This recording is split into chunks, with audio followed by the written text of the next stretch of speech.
All right. So yeah, first off, again, thank you everyone for joining. Excited to do this live webinar and discuss multifamily market trends.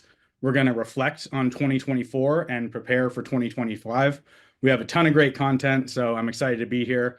This webinar is being put on by Magnify Equity. Magnify is a real estate tech investing and brokerage company that helps clients grow their portfolios and increase cash flow. We have over 700 million in transaction value and specialize in multifamily investments and 1031 exchanges. If you're interested in discussing further, we'd love to set a follow-up meeting as well. I have the honor of being your speaker today. My name is Daniel Katz, and I'm the CEO and co-founder at Magnify Equity. In terms of my background and qualifications, I studied undergrad at MIT and got my MBA at Harvard Business School. Out of undergrad, I was doing management consulting at Bain, and then I did product strategy at LinkedIn before starting my MBA. While I was getting my MBA, I worked in strategy and analytics for a couple of different sports teams, including the Rams and the Niners. Instead of going down that path, I was actually really excited about the real estate game, and my brothers were chirping in my ear the whole time about the opportunity in real estate. So I joined them out of business school at Colliers International, where we started our own property management company that we built off and sold. And just 4 years ago, we started Magnify Equity, where we're a lot more tech forward and try to use a lot more market analytics and algorithms to do more deals and help investors make better decisions. So at Magnify, I'm leading our sales strategy and operations, and I'm really focused on optimizing, streamlining, and scaling our business. So that's me in a nutshell. In terms of what we're going to cover today, first, we'll talk through some of the key trends shaping 2024 and what made it such a unique year. A big part of that lens will be the backdrop of the macro economy. Of course, that can be a big conduit for how everything else is going. So we'll look at some interesting indicators there. Then we'll dive into multifamily and some of the demand drivers. How is rent moving? How is vacancy moving? What are some demographic trends, et cetera? Next, I'll show you some regional market insights, which markets are hot and which markets are not, and where you should be investing. Then we'll talk through some of the bigger challenges faced in 2024 and how you can get around those challenges. After that, we'll shift gears to 2025. We'll talk through how to prepare, what to expect, how you can take advantage of some key regulations, and top investment strategies for the new year. So a lot of great content and stuff to cover. It'll take about 25 minutes or so, and then we'll leave the rest of the time for questions. So with that, we'll get started. So 2024 overall was an interesting year. We actually saw a drop in transaction volume because of interest rates being so high. But we believe that with rates coming down, there's a lot of positive momentum coming into 2025. So some of the big trends I'm going to talk you through today. The first one is the overall macro economy. From my analysis, the economy is healthy, but it's showing some signs of slower growth. So I'll show you that GDP growth is actually coming downwards. But fortunately, inflation is also moving in the right direction, and it's been coming down. The stock market is at record highs. If you track Bitcoin, it just hit 100K yesterday. So the overall investor sentiment is positive coming into 2025, despite what was somewhat of a slower year in 2024. And there are still some fears of recession, but I think the general fears have cooled off a bit and people are bullish overall. One of the big factors is that the Fed has started cutting rates for the first time in over 4 years. So the Fed cut rates by 50 basis points in September, and then another 25 basis points in November. And they're now talking about potentially cutting rates in December and sometime into next year. So I think that is one of the biggest factors in multifamily. Debt is such a big part of a deal when you're financing something. And if the cost of debt is really high, it makes it tougher to do a deal. So that's why it's important, especially in an area like the Bay Area where you're maybe buying a 3 or 4% return and you're getting debt at 7%, it's really tough to make the deals pencil. So that's why this variable is so important and why we'll talk through it. Of course, the Fed has dropped rates and that's boosted transaction activity, but interest rates have still remained sticky because the 5-year treasury is still elevated. And that's actually how most banks determine their rates. So I'll show you why rates have actually come up a bit recently. The next big factor we'll talk through is diving into the multifamily market and looking at different demand dynamics. The cost of homes has skyrocketed. So a lot of people are being pushed out from owning homes and they're mix shifting towards apartments. What that's doing is driving rents up and vacancy down, which I think is a positive vector for our market. The other thing is that there's strong occupancy rates overall because a lot of Gen Z has been entering the rental market. So I think overall, we see a healthy demand dynamic. And then from the supply side, new construction is down. We'll talk through some of the challenges, but one of them is the cost of construction being so high, both for the raw inputs and for the labor.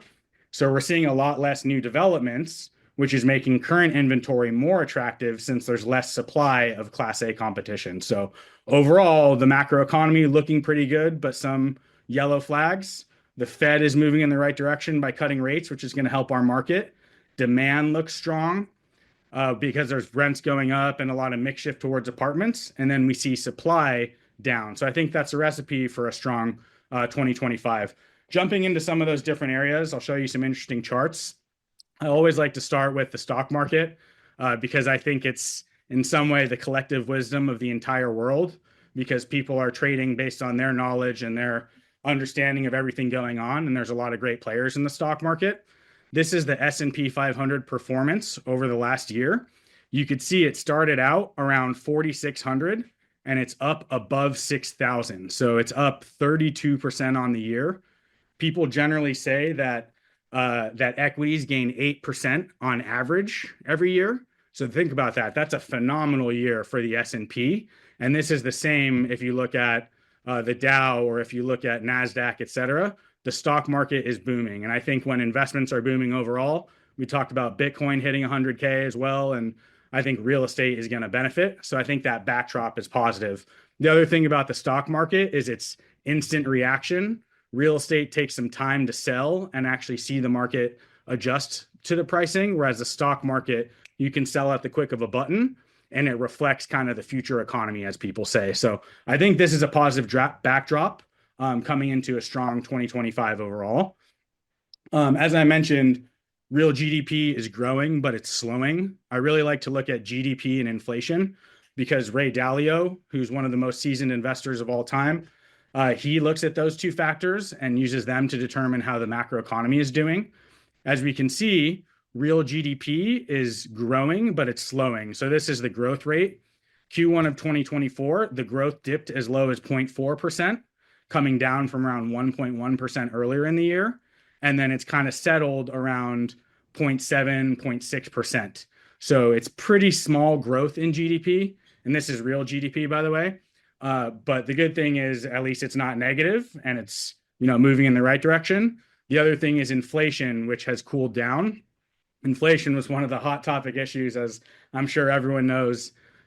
It's been discussed a bunch recently. And what we've seen now is inflation coming much closer to that 2% target for the Fed.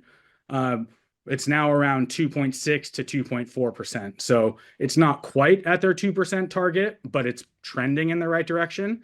And that's why the Fed has felt comfortable actually dropping rates. And I think that's one of the biggest factors that we talked about. So in terms of them dropping rates, it's a huge shift in economic policy, and it's one of the key themes from 2024. It's a big stepping stone in the battle against inflation. And it's the first rate cut in 4 years. To think about, like, there hasn't been a rate cut since COVID, effectively. That time frame is how we've been living in this elevated rate environment. So now we're starting to be in an environment with rates being cut, which I think is positive for markets. The reason they did the cut, there's a lot of slowing economic growth. The labor market was soft. I think there's some indicators for why they want to stimulate the economy.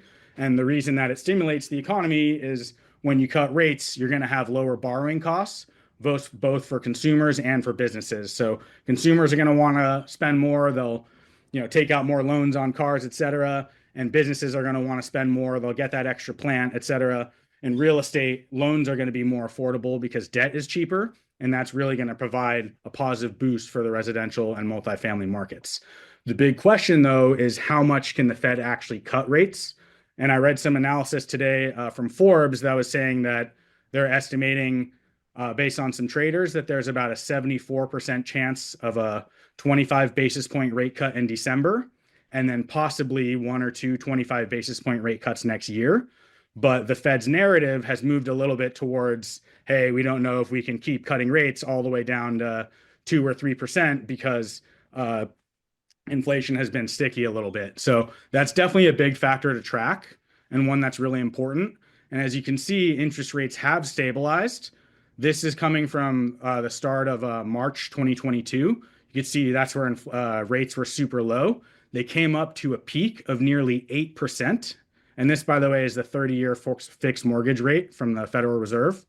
In October, rates peaked at almost 8%. They then came down a bit and came down as low as almost 6% in kind of the September timeframe. And as you can see in the last month or two, rates have actually come up basically since the election. And people always say, oh, that doesn't make sense. The Fed just dropped the federal funds rate by another 25 bips. Why are rates actually going up? Which is a great question. The reason is that a lot of mortgage rates for banks are actually tied to the 5-year treasury. So while the federal funds rate is good and then dropping the federal funds rate decreases the cost of debt overall for the market and makes rates likely to come down, it's actually the 5-year treasury that a lot of banks are pegging against. So that's why when we look at the treasury rates, these have actually stayed elevated. And that's why everyone's saying, hey, I thought rates were dropping. Why is my quote 50 bips higher? It's because we saw this dip in September, October, like I talked about. Post-election, there was a little bit of optimism and rates came up a little bit, and you can see, and now they've kind of come down a little bit, but they're still up overall. So that's one thing to track, is how is the treasury actually performing and how is that going to influence rates overall. The good thing shifting into apartments is that demand is strong overall for apartments. What I love about this business is that people always need a place to live. And unfortunately, there's a huge housing crisis. So there's a big supply side issue. So you think about it, ton of demand, limited supply, and some supply issues. And that's why we have a recipe for success if you're an apartment owner. We have seen apartments going up in the last year in terms of average rents, going up about 0.6% year over year. So relatively small, but I'll show you some data in a minute broken out by market, which shows that some other markets are actually getting between 3 to 5% per year. So depending on where you're investing, there actually is a good amount of growth. And then with rents going up, we also see vacancy trending downward a lot. As we talked about, there's a lot of people that are being pushed into renting instead of owning homes. And so we see a lot of those units on the market getting snatched up and vacancy trending down overall. So I think with rents going up, vacancy down, I think that speaks to strong demand overall for apartments. In terms of the best areas to prioritize, I think you always want to look at what has the highest overall rent and then what also has the fastest rent growth. And the combination of those two means it's a good market because you're locked in at a high number to begin with, and then it's growing at a high number. That feels like a smart investment to me. So a couple of the heavy hitters that stand out, New York, SF, Boston, Miami, San Jose, those are all north of 3,000 for the rent there. So I think that's pretty powerful. And then on the rent growth side, it's a different mix of cities: Washington, Richmond, Detroit, Cleveland, Louisville, et cetera, growing up to 3.5%. So there's not too much overlap there, but if you dive a little deeper, there's some areas that stand out, and it makes me bullish on these areas in particular. So if you see San Jose in particular, which represents kind of the South Bay and whatnot, that's one of the higher rents. It's number 5 overall, and it's also number 7 on growth at 3%. So to me, it's a high rental market with high growth. That's why personally I'm buying a ton of stuff in this area. I'm located in the Bay. Of course, I'm biased, but very bullish on it. That's because it has high rent and high growth overall. Another one that stands out is Boston. You can see Boston's at 3rd overall in rent, and then also pretty healthy growth rate at 2.9%, just a couple below San Jose. So I think that makes it a good market. Another one that stands out to me is Washington, D.C. This one's a pretty hot one, as we'll see from some data. But this is at maybe top 10 rent all time, which is pretty solid. And then the growth is 3.5%. So that's why it's another good market to look at, in my opinion. And then finally, we see also SF around 3,300 with some tepid rent growth. New York, interestingly, is up there, but because of rent control, it has smaller rent growth. So I think these are all good areas to target. For the Bay Area, I think it speaks to the AI boom overall and there being a good opportunity in some of these markets. So I think it's a great time to dive in. In summary, I think the Bay Area, Boston, New York, DC, those stand out the most to me based on these metrics off the bat. Overall, new construction is down. So as I mentioned, As supply goes down, that's going to lead to the value of your apartments being higher because there's less supply overall. It's all supply and demand. So supply is down about 70% from its peak in terms of new starts. And that's because the cost of construction is just super high. We'll talk through that a little bit in some of the challenges. But just between labor and materials, et cetera, you're just seeing a lot less new builds, which means there's less Class A competition, less new product, institutional product on the market. So if you own something that's C class, maybe you have less downward pressure on rents. And I think it means if you own renovated product, then maybe you're better off because the cost of construction is so high. So that's another big theme is construction coming down. I thought this was interesting to look at. This is the total multifamily investment volume in 2024. As I mentioned up front, the year was a little bit slower and investment volume was down 15% because of those higher interest rates, but there was strength in some key markets. So some of the ones that stand out to me here, again, some of the heavy hitters, the Bay Area is right there. We talked about it at number 7, SF Bay Area. It's 7th overall in rolling fourth quarter investment, and it's up 30% year over year. So people talk about SF being in the dumps and having some issues, but I think the Bay Area overall has a positive story. And I think with the AI boom, people are really coming back into that market. You look at a market like Denver, that one's up 43% year over year. So that's another good one to target. And then we see DC as well. We talked on the last slide about how DC has high rents and high rent growth. And that's why investors are flooding to this market. It's top 4 in investment and it's up 20% year over year, maybe a good market to get into. So that's where I think if you understand where the money is flowing, then you can kind of ride the wave a little bit and then get into some of these really strong markets that are going to season really well. In terms of the biggest challenges in 2024 and beyond, I touched on this one a minute ago, but the cost of construction and labor is just insanely high. There's been a lot of global supply chain issues and question marks around tariffs and whatnot. So the cost of inputs is generally higher. And as the cost of materials goes up, contractors say, hey, if materials are higher, I should raise my prices too. And then kind of from a double angle, you're getting higher materials and labor, which means the cost of construction has just gone up 20, 30, 40, 50%. It's kind of crazy to see. So if you do have renovated product or if you buy a stabilized asset, you save yourself a lot of the headache with the new regulation and the cost and et cetera. And I think that's a benefit of the renovated product. Another challenge from 2024 is the tough financing environment. So not just interest rates being high is a problem, but the fact that it's so tough to get a loan. Banks are turning down a lot of people. Underwriting is just insanely difficult to get through now. And there's just way stricter requirements, et cetera. So it's way tougher to actually get a loan and feel confident doing a deal.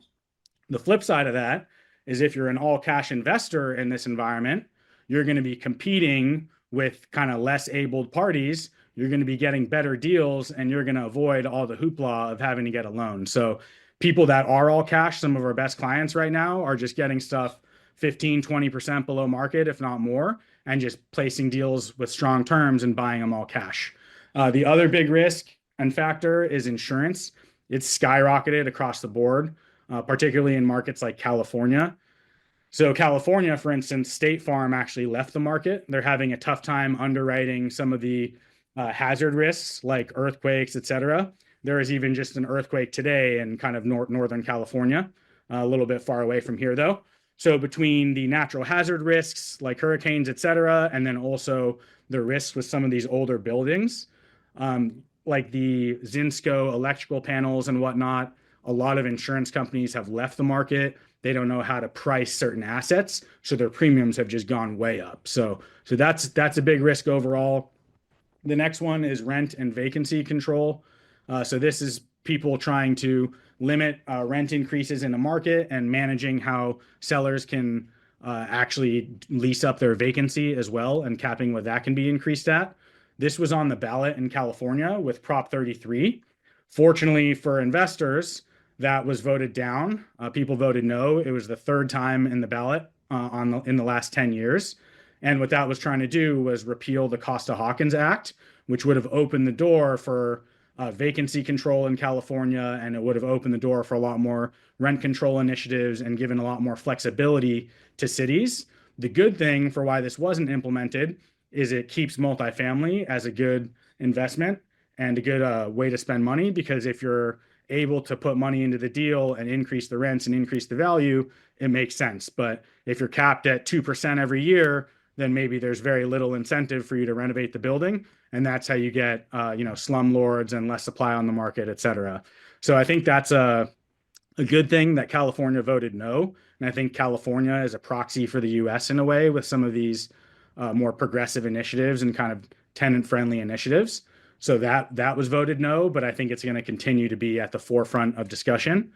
The final thing that's a big challenge is just more red tape and more taxes overall. I feel like the government's always increasing taxes, whether it's the local level, the county level, or nationally, et cetera. So there's just a lot more regulation, a lot more rent registry reports and hoops you have to jump through to be able to do a deal.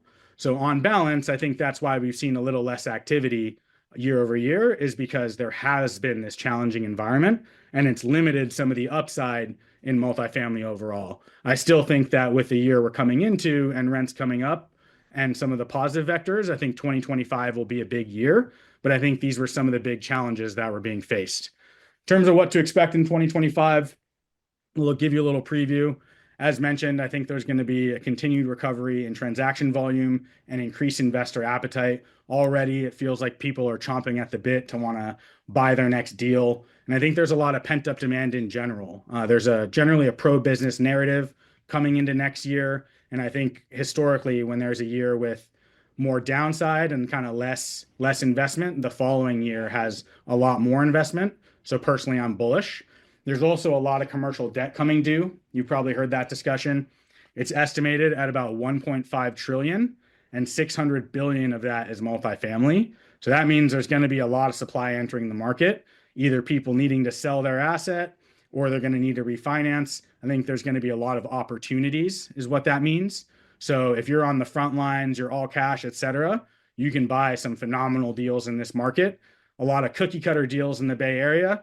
They used to get bid up, 200K above list on a dinky type deal and have 10 offers. And now you can get a much better deal with more amenities that rents better, et cetera. So that's why I think if you're a buyer in this environment, I think a lot of these deals are going to season really well. And people forget the 07-08 crisis, some of the best deals in the world were deals bought at that time, because in general, stuff's going up. And especially if you're catching a dip, you want to have skin in the game in real estate, and it's going to appreciate well over time. The big question mark as well is rates. They're probably going to drop further. As I mentioned, traders are predicting about a 75% chance of a 25 basis point drop in December, and then maybe a couple cuts next year. But I don't think we're going to be in this environment where it's 3% interest and debt is super easy to get, et cetera. I think we're going to be in this elevated rate environment for a while. Just like I showed you that 5-year treasury, which dictates the rate, that's really come up a bit. And I think we're going to see some stickiness in terms of where that's at.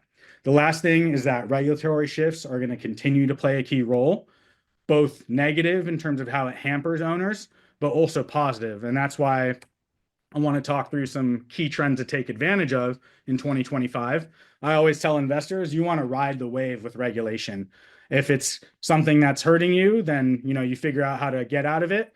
And if it's something that's positive, maybe there's a way that you can align with it and have it still accomplish your goals. So there's 5 here that I put. The first one is relaxed zoning regulations. Unfortunately, there's a huge housing crisis in the US and in California, as we've discussed. So right now, there's been some regulation that's kind of loosened the zoning, which will allow you to rezone a deal to a more commercial type.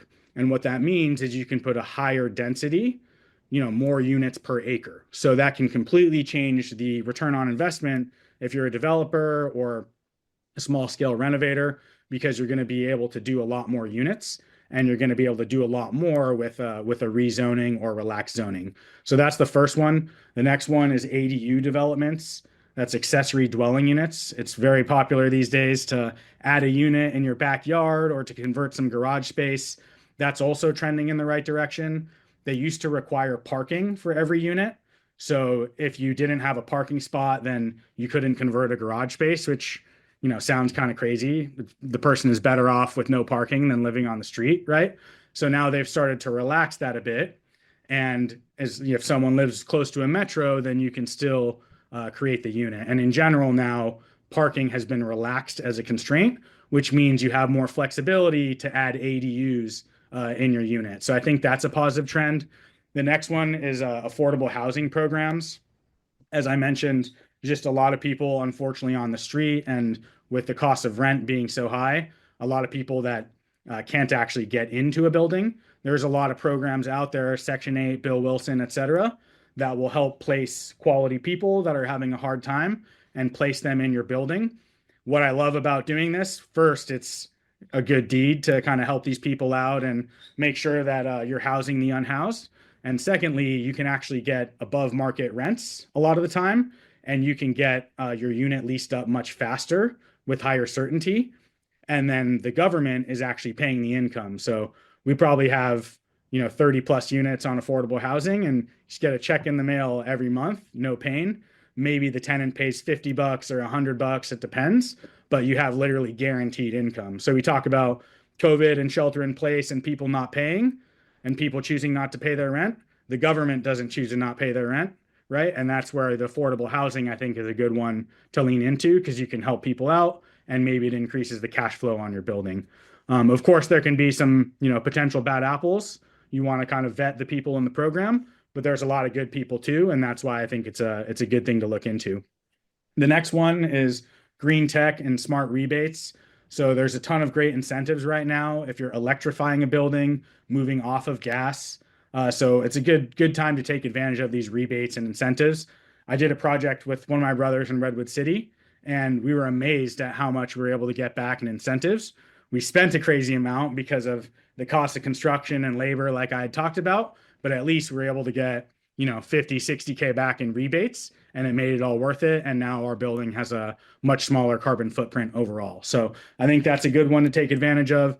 The final one is RUBS implementation. So RUBS is utility billing systems.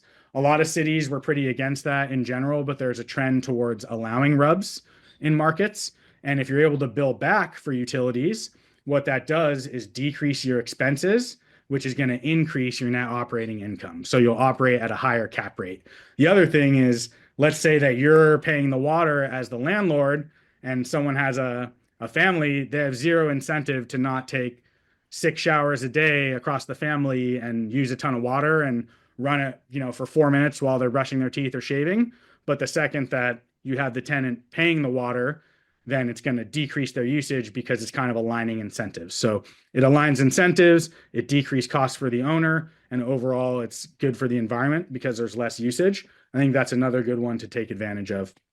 In terms of top investment strategies for 2025, given everything we've discussed, I always tell people you want to focus on primary and secondary markets.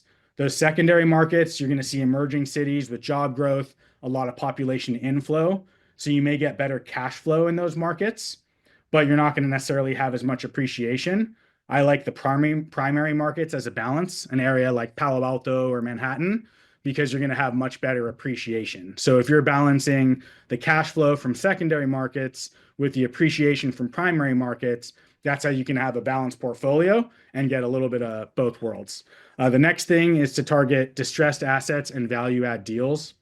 As I mentioned, there's a 1.5 trillion in debt coming due. 600 billion of that is multifamily, about 40%.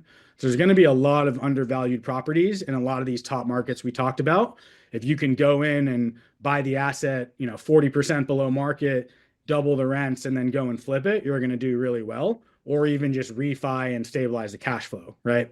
And in general, you want to prioritize buildings that have more amenities and more bedrooms in non-rent controlled markets. So what I like about more amenities and more bedrooms, it means you're going to get higher rents.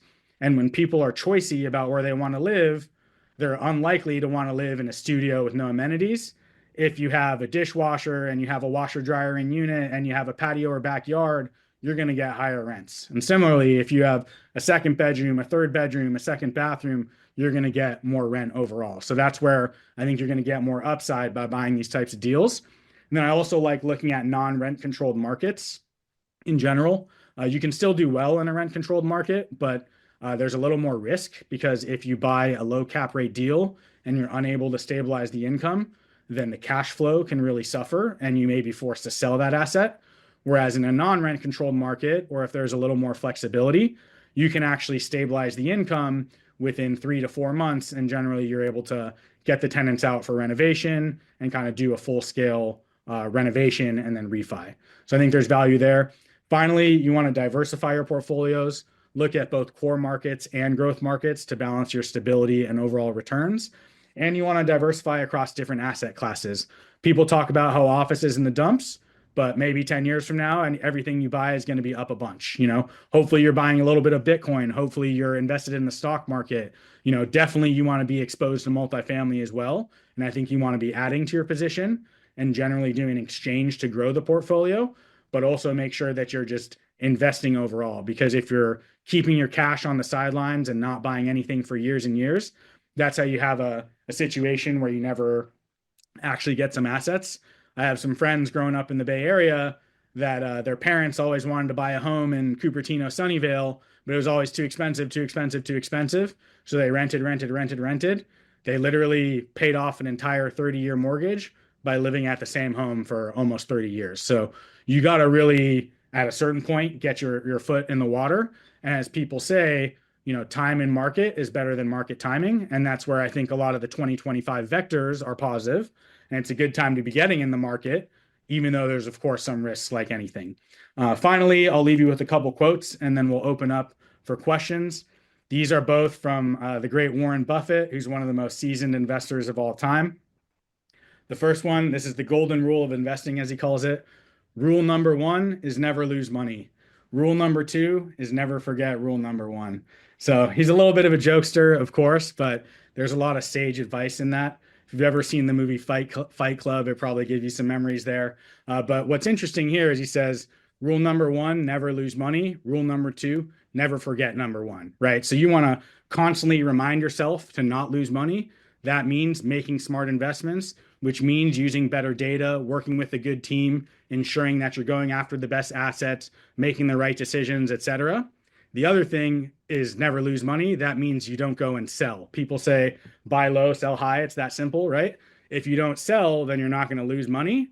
But the reason a lot of people have to sell is because they're forced to sell, which means if you're taking on a ton of debt at high interest, or you're buying a deal that could go underwater, or it's rent controlled, you may be forced to sell and lose money. So there's a lot of wisdom here. You want to be buying good deals, and you want to have the patience to be able to stabilize the deal so that it doesn't go under. The next one here is someone sitting in the shade today because someone planted a tree a long time ago. I like this one too because everyone thinks you just hit instant gold, eureka, when you're investing, but it takes time. And what starts as a little seed, what can start as just a duplex that you're buying or even a condo, can really grow over time into a massive portfolio. And it can provide a benefit, like a tree that's providing shade for this person. Maybe your portfolio grows a bunch and you do a lot of affordable housing, or maybe it helps you achieve financial freedom and get your family out of the rat race. It's going to take time, but you want to start with the seed and grow towards the tree and just be patient. And if you take these together, if you're making smart investments, working with a good team, being patient, not taking on too much debt, and then really investing over time and seeing the compounding growth of your investments, I think that's what can become a winning formula. So that's from the great Warren Buffett. That's everything that I prepped for today. I'd highly encourage you to check out our real estate tech platform. As I mentioned, we're trying to be at the forefront of real estate technology. So we have a lot of tools, resources, etc., to help real estate professionals and investors make better decisions for buying, selling, and investing in real estate. You can go and get a free pricing algorithm done for your property. You can save a search. You can get some free market reports, do a rent survey, all completely complimentary. Ultimately, we want to be the team that helps you make better decisions in real estate. So I'd highly encourage you to check us out. Also, if you want to schedule some more time with us, feel free to book a call with our team at magnify.deals/book time. And you can also visit our website and learn more about us at www.magnifyequity.com. Finally, I'll also be putting together an ebook from our marketing team with a lot of this analysis, which we'll plan to share. Hopefully this was helpful for you. I really appreciate everyone joining. As I mentioned, I think 2024 was an interesting year overall, but I think there's a lot of reasons to be bullish and a lot of reasons to be investing in this market. So with that, thank you everyone for coming. I'll open it up for questions. If you just want to send your question in the chat, then I can answer them one by one, or feel free to take off your mic and ask them. Thank you, everyone.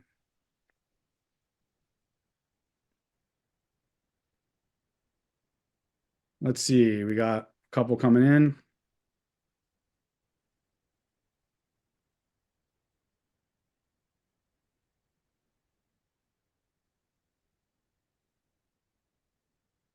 All right.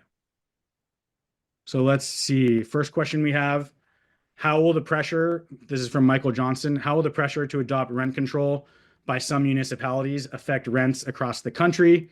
California is adopting rent control issues. And then Michael says, as the percentage of renters to owners increases, there's more pressure to adopt rent control. Yeah, there's some truth to that because renters are going to want to have a rent controlled unit, and there is going to be some added pressure. I think as rent control becomes more at the forefront, owners are going to be more incentivized to stabilize their building faster, because if they know that there's a chance that rents may be capped soon, they're going to be more motivated to try to get them to market. The big thing overall is that when we do have rent control, that's actually going to limit the supply of units on the market, which is actually going to drive up rents in a lot of areas because it's all supply and demand. So funny story, but when I was living in Santa Monica a while back, I was living with the guy who was in tech, right out of college, and I was paying $1,200 for my spot in Santa Monica, subleasing from him.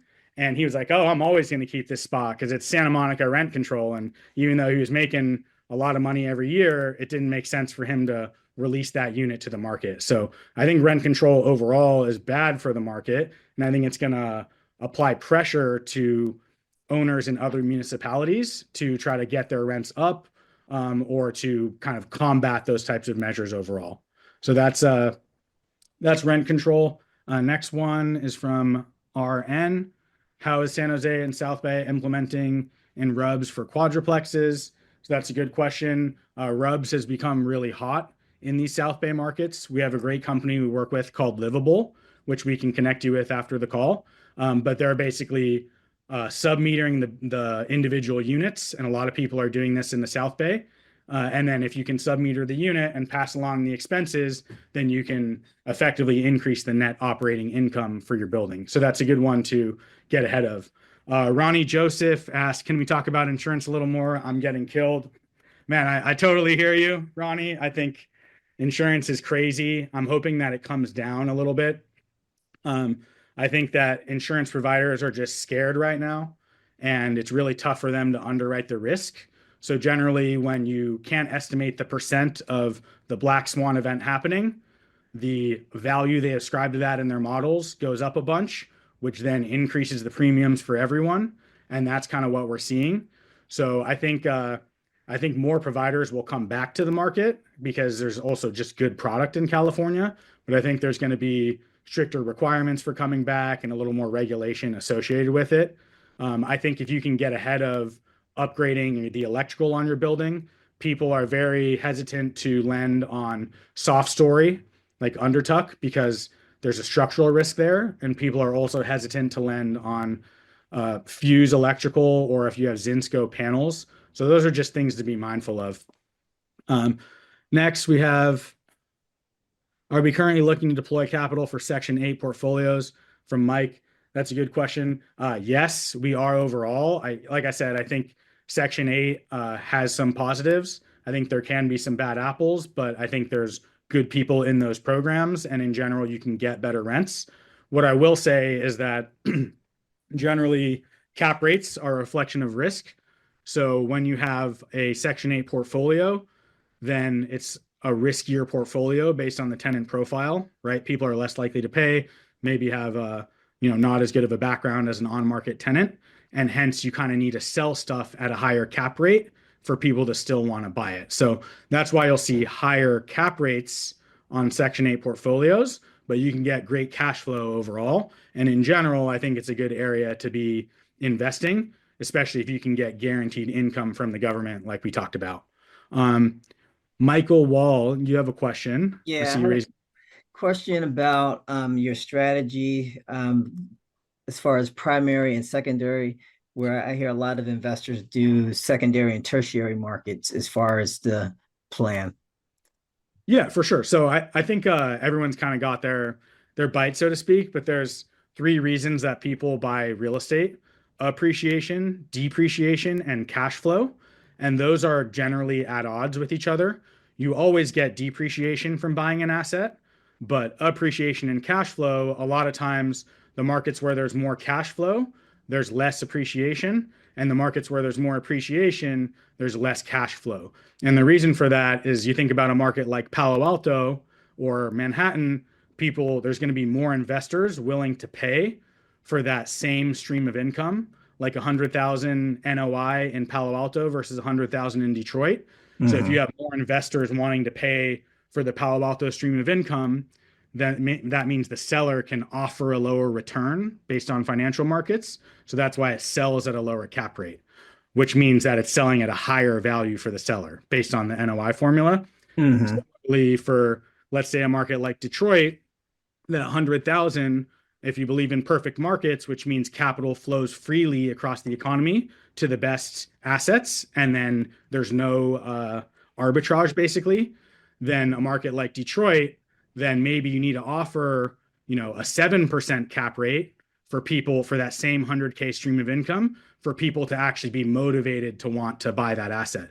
And what that means is, let's say you're only offering a 6% cap rate, that means it's going to be a higher price. You're going to need to drop the price for that same income stream to increase the cap rate to make people more excited. So that's how it's all connected, is as you're increasing the cap rate, it's making it more attractive to people, but that's decreasing the value. And that's where, there's a lot of nuances to cap rate and appreciation. So that's where, for me, I feel like, just like buying in the stock market, Nvidia, to me, it's like, it's almost a primary market in a way. Sure, you can go and buy penny stocks or buy some smaller companies, but I think you definitely want to be getting exposure to the biggest and best, because the biggest and best sometimes just continue to get bigger and stronger and faster. So I think the primary markets mixed with the secondary, you kind of get the benefit of both.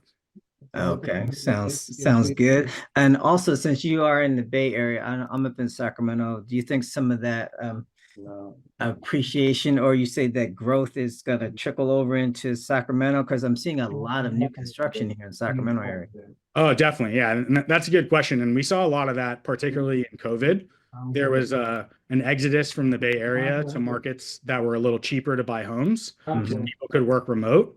And so there actually has been a lot of positive growth in markets like Sacramento, or in markets like Bakersfield in California, et cetera. So I do see some positive momentum there. People forget that there's the capital in Sacramento, you know what I mean? So I think people are sleeping on it, and I think it's, after San Jose, San Francisco, LA, it's one of the better cities out there to invest in, and you can get pretty good cap rates there as well. All right, appreciate it. Of course. Thanks, Michael. Are you buying outside of California, and are you investing in asset classes besides multifamily? In general, I'm buying mostly in California right now. We're helping a lot of clients exchange their capital out of state and buying stuff like triple nets in a market like Kansas, et cetera, where you can get better returns. For me, I think there's a lot of value in being a local operator, because you know the market better than anyone. You know what represents a good deal, and you can actually be boots on the ground, ready to drive there. At the end of the day, even if you buy a good deal and you can't stabilize it, the pro forma is not actually going to get achieved. Whereas the projects that go the best are, you can actually drive to the project every day and be boots on the ground, so to speak, achieving the pro forma. So I haven't ventured out of California myself for real estate. I've mostly been buying across here, and mostly been buying multifamily. We buy some single family as well and do some flips there. But I want to start to buy a little more retail buildings and maybe get some triple nets. Overall, though, very bullish on multifamily, which is why, for the most part, I've just been doing 1031 exchanges in multifamily to try to grow the portfolio there, for all the reasons we discussed today. Cool. Any other questions trickling in?